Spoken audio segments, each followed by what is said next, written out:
তোমাদের এর আগে যে ভিডিওগুলো আমি পাঠিয়েছিলাম তাতে এশিয়া মহাদেশের কিছুটা অংশ তোমাদের পড়া হয়ে গেছে। তার মধ্যে এই পাতাটাও হয়ে গেছে, এটাও হয়ে গেছে, এই পাতার এই মালভূমি পর্যন্ত হয়ে গেছে। তো তোমাদের আজকে তার পরের অংশটা পড়ানো শুরু করছি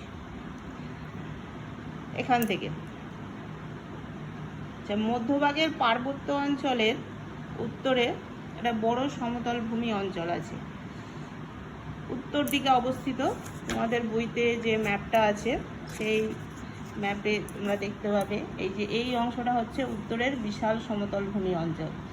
এই অংশটা সত্যিই বিশাল, পৃথিবীর বৃহত্তম সমভূমি এখানে অবস্থিত, যার নাম সাইবেরিয়ার সমভূমি। এই অংশটা এই যে সবুজ করে দেওয়া আছে এই অংশটা। এবার এদিকে চলো, এশিয়ার উত্তরে এই সমভূমি পৃথিবীর বৃহত্তম সমভূমি। সমভূমির মধ্যে দিয়ে যে নদীগুলো বয়ে গেছে সেগুলোর ঢাল কোন দিকে দেখো, দক্ষিণ পূর্ব দিক থেকে উত্তর পশ্চিম দিকে ঢালু, অর্থাৎ দক্ষিণ, এরা উত্তর, দক্ষিণ, পশ্চিম, পূর্ব দিক, তাই তো? তাহলে প্রবাহিত হচ্ছে কোন দিক থেকে কোন দিকে দেওয়া আছে, দক্ষিণ পূর্ব দিক থেকে উত্তর পশ্চিম দিকে ঢালু। অর্থাৎ দক্ষিণ পূর্ব দিক বলতে এটা হচ্ছে দক্ষিণ আর এটা হচ্ছে পূর্ব। তাহলে দক্ষিণ পূর্ব দিক থেকে কি বলেছে, উত্তর পশ্চিম, এটা উত্তর, এটা হচ্ছে পশ্চিম। অর্থাৎ এই দিক থেকে এই দিকে চলে যাচ্ছে নদীগুলো সব, তাই তো? অর্থাৎ পুরো জায়গার নদীর ঢাল দেখে বোঝা যায় সেখানকার ভূমিটা কোন দিক থেকে কোন দিকে ঢালু। তাহলে এই সমগ্র যে সমতল ভূমি রয়েছে সেই সমতল ভূমির ঢালু হচ্ছে এদিক থেকে এই দিকে, অর্থাৎ নদীগুলো সব সুমেরু মহাসাগরের দিকে প্রবাহিত হয়েছে।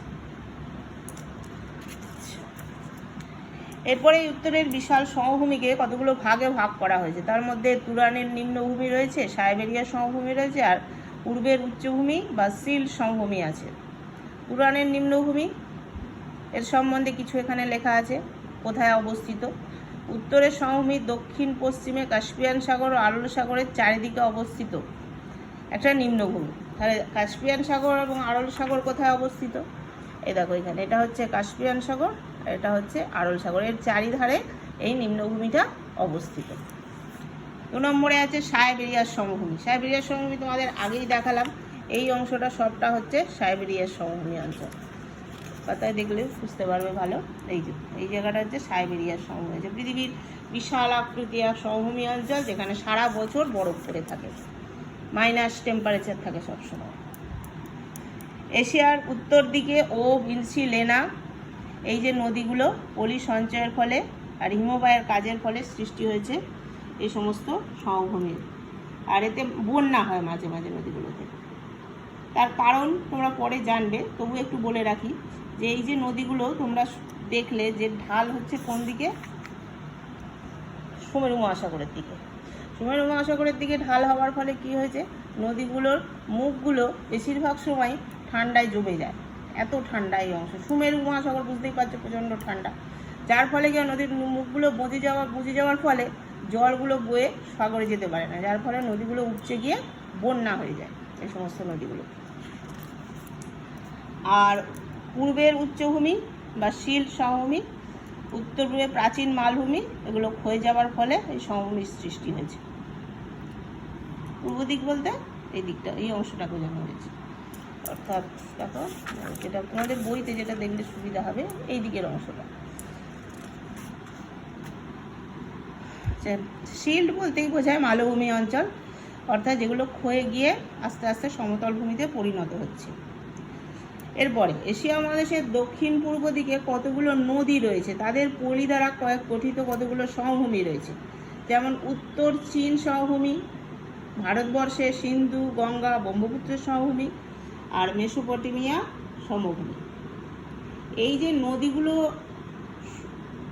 চারিদিকে যে সমতল ভূমিগুলো গড়ে উঠেছে, এগুলোর প্রত্যেকটার তীরে পৃথিবীর প্রাচীন যে সভ্যতাগুলো সেগুলো গড়ে উঠেছিল। নিশ্চয় মনে আছে তোমাদের, চীনের হোয়াংহোইয়াং সিকিয়াং নদীর তীরে চীন সভ্যতা, সিন্ধু নদীর তীরে সিন্ধু সভ্যতা, মেসোপটেমিয়া সভ্যতা। মেসোপটেমিয়া সাধারণত ইউফ্রেটিস এবং টাইগ্রিস নদীর তীরে গড়ে উঠেছিল এই সভ্যতা মেসোপটেমিয়া।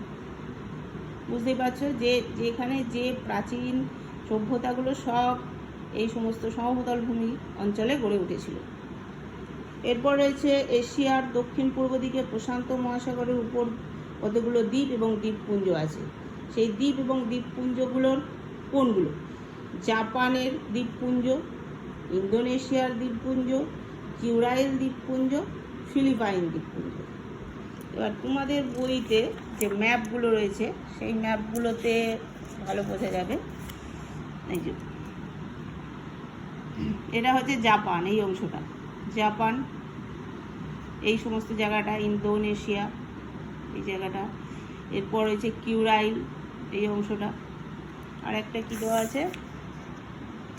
ফিলিপাইন্স দ্বীপপুঞ্জ। ফিলিপিন্স যে সমস্ত জায়গাটা, সেই জায়গাটা হচ্ছে ফিলিপাইন্স দ্বীপপুঞ্জ, এই জায়গাটা। আচ্ছা, পাশে আমার একটা ম্যাপ আছে, দেখো, তাহলে আরও ভালো বুঝতে পারবে। এই জায়গাটা হচ্ছে জাপান দ্বীপ, এখানটা জাপান। এখানে দেখো কিউরাইল বলে লেখা আছে, কিউরাইল। তারপরে এই জায়গাটা দেখো ফিলিপাইন্স দ্বীপপুঞ্জ এখানটা। আর ইন্দোনেশিয়াটা তোমাদের বইতে ভালো বোঝা যাচ্ছে, এই জায়গাটা হচ্ছে ইন্দোনেশিয়া, নিচের অংশটা। আচ্ছা, পরের পাতা। এখানে যে নদীগুলো আছে, এবার সেই নদীগুলো সম্বন্ধে এখানে আলোচনা করা আছে। তাদের নদীর নাম, নদীর উৎস, নদীর কত কিলোমিটার দৈর্ঘ্য, মোহনা কোথায়, অর্থাৎ কোথায় মিশেছে, আর এই সমস্ত নদীগুলোর বৈশিষ্ট্য এই পাতা এবং পরের পাতাতেও দেওয়া আছে। প্রথমে যে নদীটার নাম দেওয়া আছে, এই নদীগুলোর কথা তোমাদের আগে বললাম আমি, ইনসিলেনা। এই নদীগুলো হচ্ছে প্রচণ্ড, এই অংশের যে নদীটা অর্থাৎ ইনসিলেনা, এই নদীগুলো সব এই উত্তর পশ্চিম দিক দিয়ে, অর্থাৎ উত্তর পশ্চিম দিকে গিয়ে সমুদ্রে মিশেছে, অর্থাৎ সুমেরু মহাসাগরে মিশেছে। দেখো, নদী আলতাই পর্বত থেকে উৎপন্ন হয়েছে, দৈর্ঘ্য 3650 কিলোমিটার, আর মোহনা উপসাগর। ইনসি নদী সায়ন পর্বত থেকে উৎপন্ন হয়েছে, দৈর্ঘ্য 3438 কিলোমিটার, কোথায় গেছে? মিশেছে ইনসি উপসাগরে। লেনা নদী বৈকাল পর্বত থেকে উৎপন্ন হয়েছে, 4400 কিলোমিটারের দৈর্ঘ্য, আর পড়েছে কোথায়? লাপটেভিক সাগরে। এই তিনটে নদী হচ্ছে উত্তর দিকে প্রবাহিত নদী, কেমন? অর্থাৎ উত্তর দিকে গেছে নদীগুলো, উত্তর দিকে প্রবাহিত হয়েছে। এই নদীগুলোর বৈশিষ্ট্য কি? দেখো কি বলেছে, উচ্চ অক্ষাংশে হিমমণ্ডলে অবস্থিত, খুব ঠান্ডা, বছরে 8 থেকে 9 মাস বরফে ঢাকা থাকে। শরৎ এবং বসন্তকালে পার্বত্য অঞ্চলে বেশি বৃষ্টি হলে ওই জল নদীর মোহনার বরফে বাঁধা পেয়ে বন্যার সৃষ্টি করে। যেটা আগে বললাম যে মোহনাগুলো অর্থাৎ নদীর মুখগুলো সব বরফে বন্ধ থাকে, কারণ এখানে প্রচণ্ড ঠান্ডা, হিমমণ্ডলে অবস্থিত, যার জন্য এই ঘটনা ঘটে। নদীগুলো যাতায়াতের অনুপযোগী, উপত্যকাগুলো জনবিরল, প্রচণ্ড ঠান্ডা বলে জনবিরল মানে লোকজন কম, খুব কম। নদী অববাহিকায় একাধিক জলাভূমি দেখা যায়, জল জমে জমে চারিদিকে ছোট ছোট জলাভূমি তৈরি হয়ে গেছে। এত জল, বৃষ্টি এবং বন্যার ফলে যে জল হয়, সেই জলে এই অংশগুলো জলাভূমি তৈরি হয়ে গেছে। পরের পাতায় দেখো, এবার হচ্ছে দক্ষিণ দিকে প্রবাহিত নদী, যে নদীগুলো দক্ষিণ দিকে অর্থাৎ নিচের দিকে প্রবাহিত হয়েছে, এগুলো গেছে উত্তর দিকে, আর এগুলো হচ্ছে দক্ষিণ দিকে, এই দিকে প্রবাহিত হয়েছে সব।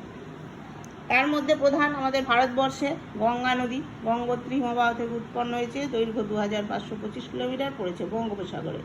ব্রহ্মপুত্র নদী তিব্বতের মানস সরোবরের কাছে চেমায়ুংদুং হিমবাহ থেকে উৎপন্ন হয়েছে, দৈর্ঘ্য 2900 কিলোমিটার, বঙ্গোপসাগরে পড়েছে। সিন্ধু নদ তিব্বতের মানস সরোবর থেকে উৎপন্ন হয়েছে, এও 2900 কিলোমিটার দৈর্ঘ্য, আরব সাগরে পড়েছে। মেকং নদী, এগুলো সব চীনের নদী। মেকং কুয়েনলুন পর্বত থেকে উৎপন্ন হয়েছে, দৈর্ঘ্য 4350 কিলোমিটার, দক্ষিণ চীন সাগরে পড়েছে। মেনাম নদী পড়েছে শান মালভূমি থেকে উৎপন্ন হয়েছে, দৈর্ঘ্য 372 কিলোমিটার, আর পড়েছে থাইল্যান্ড উপসাগরে। ইরাবতী নদী, মেনাম, ইরাবতী, মেকং। ইরাবতী নদী ইউনান মালভূমি 2210 মাত্রাবান উপসাগরে পড়েছে। টাইগ্রিস ইউফ্রেটিস নদী, এই টাইগ্রিস ইউফ্রেটিস নদীর মিলিত প্রবাহের নাম হচ্ছে সাতেল আরব। আর্মেনীয় মালভূমি কুর্দিস্তান পর্বত থেকে উৎপন্ন হয়েছে। দুটো নদীর দৈর্ঘ্য দুরকম, পড়েছে পারস্য উপসাগরে।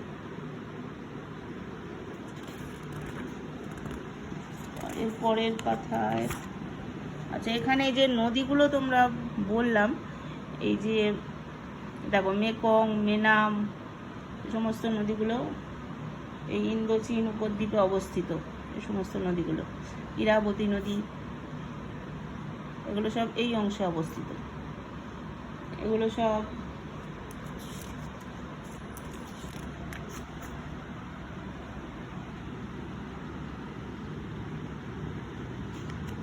পরের কথা। এবার পূর্ব দিকে প্রবাহিত নদী।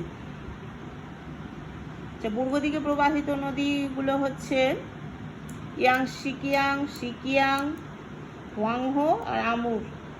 এগুলো সব চীন মোটামুটি চীনের ওপর দিয়ে প্রবাহিত হয়েছে এই সমস্ত নদীগুলো, চীন দেশ যেটাকে বলা হয়।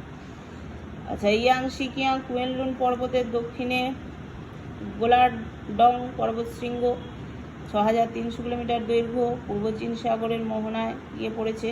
সিকিয়াং ইউনান মালভূমি বায়ানহারা পর্বত 1920 কিলোমিটার দৈর্ঘ্য, দক্ষিণ চীন সাগরে পড়েছে। হোয়াংহো কুয়েনলুন পর্বত থেকে উৎপন্ন হয়েছে, দৈর্ঘ্য 5464 কিলোমিটার, বহাই সাগরে পড়েছে।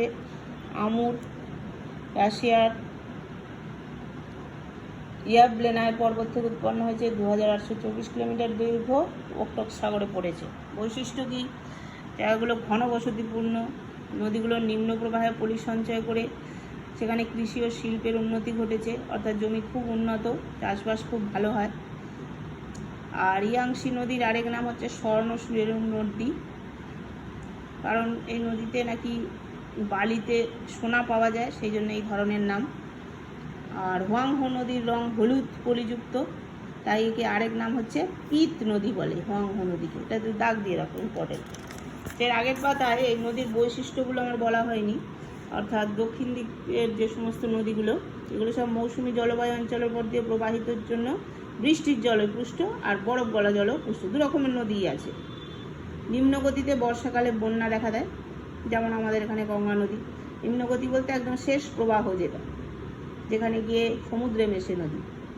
অধিকাংশ নদীগুলোর অববাহিকা অঞ্চল ঘনবসতিপূর্ণ। অর্থাৎ অববাহিকা কাকে বলে নিশ্চয়ই জানো। অববাহিকা মানে হচ্ছে প্রধান নদী এবং তার যে সমস্ত শাখা নদী রয়েছে, উপনদী রয়েছে, সমস্ত অঞ্চলটা যতখানি এলাকাকে কভার করছে সবটাকেই বলা হচ্ছে ওই নদীটার, অর্থাৎ প্রধান নদীটার অববাহিকা অঞ্চল। অর্থাৎ খুবই ঘনবসতিপূর্ণ। যেমন আগে বললাম যে যে সমস্ত নদীগুলো এখানে রয়েছে, বিশেষ করে সিন্ধু নদী, তারপরে এছাড়াও রয়েছে চীনের যে সমস্ত নদীগুলো, এই সমস্ত নদীগুলো অববাহিকা অঞ্চলে প্রাচীন যুগে বড় বড় সভ্যতা গড়ে উঠেছিল। এই কারণে নদীগুলোর পরিবহন ও সেচ কাজে বিশেষ উপযোগী। সে পর্যন্ত নদী এখানেই শেষ হলো নদীটা। এই পর্যন্তই পড়া থাক আজকে। পরের দিন আমরা জলবায়ু অঞ্চল এবং স্বাভাবিক উদ্ভিদ শুরু করব।